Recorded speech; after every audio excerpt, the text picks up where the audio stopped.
오늘도 말씀과 기도로 이 자리에 오신 분들을 환영합니다. 사도행전 5장 27절로부터 42절 전도하기를 그치지 아니하니라. 지금부터 본문을 읽겠습니다.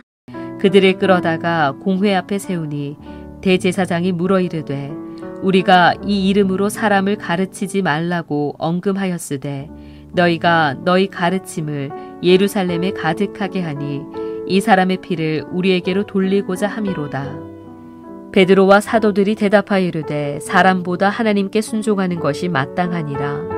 너희가 나무에 달아 죽인 예수를 우리 조상의 하나님이 살리시고 이스라엘에게 회개함과 죄사함을 주시려고 그를 오른손으로 높이사 임금과 구주로 삼으셨느니라. 우리는 이 일의 증인이요 하나님이 자기에게 순종하는 사람들에게 주신 성령도 그러하니라 하더라. 그들이 듣고 크게 노하여 사도들을 없이 하고자 할세 바리새인 가말리엘은 율법 교사로 모든 백성에게 존경을 받는 자라. 공회 중에 일어나 명하여 사도들을 잠깐 밖에 나가게 하고 말하되 이스라엘 사람들아 너희가 이 사람들에게 대하여 어떻게 하려는지 조심하라. 이전에 드다가 일어나 스스로 선전하매 사람이 약 400명이나 따르더니 그가 죽임을 당하매 따르던 모든 사람들이 흩어져 없어졌고 그 후 호적할 때에 갈릴리의 유다가 일어나 백성을 꾀어 따르게 하다가 그도 망한즉 따르던 모든 사람들이 흩어졌느니라. 이제 내가 너희에게 말하노니 이 사람들을 상관하지 말고 버려두라. 이 사상과 이 소행이 사람으로부터 났으면 무너질 것이요 만일 하나님께로부터 났으면 너희가 그들을 무너뜨릴 수 없겠고 도리어 하나님을 대적하는 자가 될까 하노라 하니 그들이 옳게 여겨 사도들을 불러들여 채찍질하며 예수의 이름으로 말하는 것을 금하고 놓으니 사도들은 그 이름을 위하여 능욕받는 일에 합당한 자로 여기심을 기뻐하면서 공회 앞을 떠나니라. 그들이 날마다 성전에 있든지 집에 있든지 예수는 그리스도라고 가르치기와 전도하기를 그치지 아니하니라.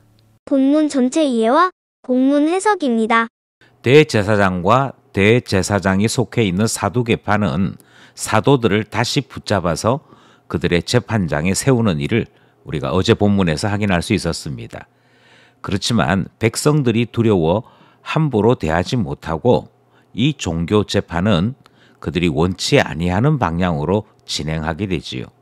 오늘 본문에서는 사도들이 이 재판에서 자기 자신을 변론한 것과 가마리엘의 중재안이 등장하면서 이 문제는 일단 봉합이 됩니다. 그 과정이 어떠했는지 본문을 살펴보겠습니다.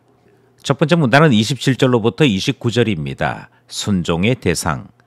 대제사장이 성전 관리의 최고 책임자로서 또 종교에 관한 하는 이스라엘 안에서 최고의 권위자로서 사도들에게 예수를 가르치지 말라라고 엄히 경고한 이유는 예수님의 죽음에 대한 책임을 자기 자신들에게 돌릴까 하는 불안감 때문이었습니다.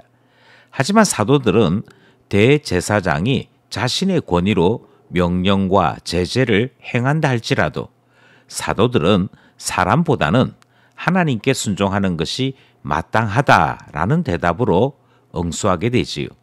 결국 순종의 대상은 사람이 아니라 하나님께 있음을 분명하게 밝히는 내용이 오늘 본문 첫째 문단에 등장하는 것입니다. 여기까지 첫째 문단 살펴보았습니다. 둘째 문단은 30절로부터 39절입니다. 증인과 구경꾼. 이어서 사도는 하나님의 구원 역사를 그 공회 안에 있는 사람들에게 가르치기 시작합니다. 하나님께서 이스라엘의 회개 그리고 죄 사함을 주시려고 예수님을 보내신 것이다. 이렇게 설명을 했고요. 뿐만 아니라 자기 자신에게 순종하는 사람들에게 성령을 주신 것 또한 구원의 역사라 그렇게 가르칩니다. 이렇게 예수 그리스도와 성령님을 통한 구원의 역사를 가르치고 전하게 될 때 율법 교사이고 바리새인인 가마리엘이 드다의 예를 들어서 이 중재안을 설명하기 시작하지요. 이 내용은 하나님의 구원 역사일 수도 있는데 이 사람들을 상관하지 말고 내버려 두보자라고 하는 제안이었습니다. 여기서 하나 조심히 살펴야 할 것은 시작은 사두개파가 시작을 했지만 종교 재판이 벌어지고 난 다음에는 바리새인인 가마리엘이 리드하고 있는 모습을 보게 되는 것이지요. 이 두 개의 파는 서로 사이가 좋지 못했습니다. 그리고 하나님의 말씀에 대한 태도도 정반대였지요. 그래서 사두개파가 사도들을 죽이고자 했음에도 불구하고 바리새인인 가마리엘이 중재안을 제시하므로 그들이 원했던 바 교회와 사도들에 대한 탄압은 이루어질 수 없게 되었던 것입니다. 사람이 판단할 수 없을 때에는 하나님의 섭리에 맡긴다 하는 것이 신앙의 원리입니다. 모든 것을 내가 다 아는 듯이 모든 것을 내가 다 결정해야 되는 듯이 행동하는 것은 하나님의 주권에 도전하는 일이 되는 것이지요. 사도들의 변론과 가마리엘의 중재안이 포함되어 있는 둘째 문단 살펴보았습니다.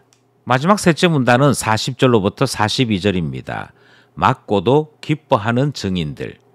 가마리엘의 중재안이 종교재판에서 승인을 얻습니다. 결국 이 승인으로 말미암아 사도들은 마음껏 복음을 전할 수 있게 된 것이지요. 그럼에도 불구하고 사도들은 성전을 어지럽혔다라고 하는 제목을 따라 채찍질을 받습니다. 뿐만 아니라 여전히 사두개파는 사도들에게 예수 이름 전파하지 말라 하는 일련의 금지 조치를 그들에게 강압했지요. 여기에서 성경은 그들이 옳게 여겼다, 그리고 이와 같이 되어지는 상황을 기쁘게 여겼다 하는 뉘앙스를 우리에게 전달합니다. 그런데 사도들 또한 예수님 때문에 능욕받는 일을 합당하게 여겼고 기뻐하면서 공회를 떠났다라고 성경이 기록하고 있지요.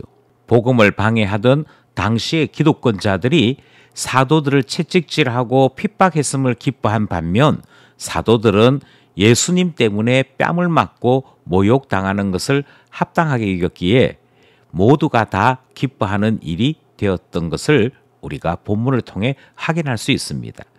이후에 교회는요, 성전에서와 집에서 회직과 전도를 병행합니다. 이것은 솔로몬 행각에서 사람들이 많이 모이게 될 때 기독권자들로부터 또 다른 핍박을 받을 수 있음을 생각하여 적절한 배치, 적절한 운용을 행한 것으로 보입니다. 이렇게 중간중간의 상황에 따라 교회는 회집 장소나 회집 시기를 변경하지요. 그럼에도 불구하고 변하지 않는 것이 있습니다.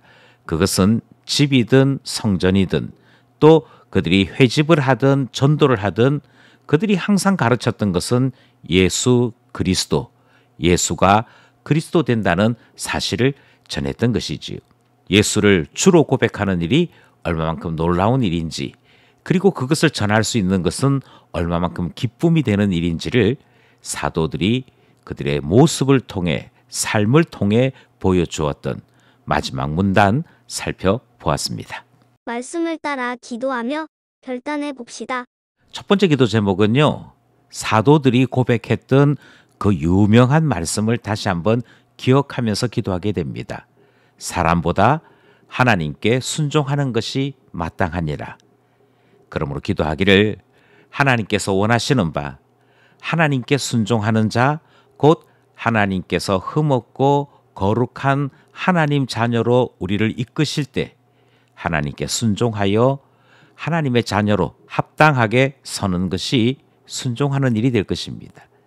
이 일을 이루어 주소서, 순종하는 자녀 되게 하소서 기도하게 되는 것이지요. 두 번째 기도 제목은요, 모든 것을 내가 결정하려고 하는 고집과 교만을 내려놓을 수 있어야겠습니다. 기도하기는 주님의 주권을 인정하는 신자, 주님의 섭리에 순종하는 신자 되게 하소서 기도하게 되는 것이지요. 마지막 기도 제목은 어디에 있든지 예수님을 전하는 전도자로 살아갈 수 있어야겠습니다. 예수가 그리스도 되신다. 내가 믿고 전할 수 있는 우리 되기를 기도하게 되는 것이지요. 오늘도 말씀과 기도로 주 예수 그리스도를 증거하고 하나님께만 순종하는 우리 모두 되기를 간절히 소원합니다.